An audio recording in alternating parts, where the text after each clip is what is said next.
Buxheti për sektorin hekurudhor parashikohet të rritet gjatë vitit 2026, ndërsa pjesa dërmuese e fondeve mbetet financimi huaj, përfshir grantet dhe kredit nga institucione ndërkombëtare, si Banka Evropiane për Rindërtim dhe Zhvillim, Banka Evropiane e Investimeve dhe Korniza e Investimeve të Ballkanit Perëndimor. Sipas projekt buxhetit, për vitin e ardhshëm investimet e huaja në këtë sektor arrin në 4.6 miliard lek, nga të cilat 1.5 miliard lek janë grant, ndërsa 3.1 miliard lek janë kredi.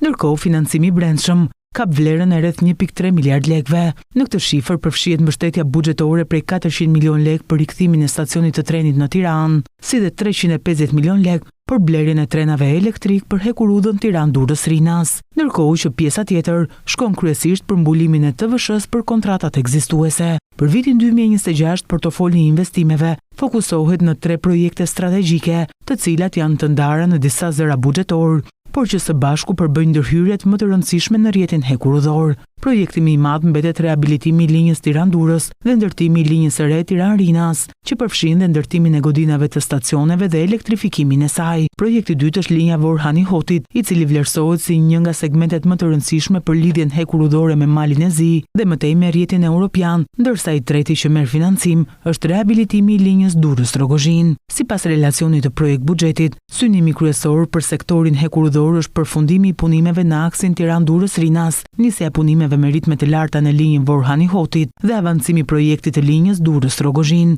Në këtë kuadër, qeveria parashikon gjithashtu rritjen e volumit të transportit të mallrave me hekurudh në 45% në vitin 2028 kundrejt volumit të realizuar në 2014. Përveç 3 projekteve kryesore, buxheti i vitit 2026 mbështet dhe disa ndërhyrje të rëndësishme ndihmëse, të cilat lidhen me asistencën teknike për korridorin hekurudhor 8, mbikëqyrjen e punimeve në linjën Vorrhani-Hotit, hartimin e projekteve ekzistuese dhe mirëmbajtjen e pajisjeve dhe infrastrukturës ekzistuese.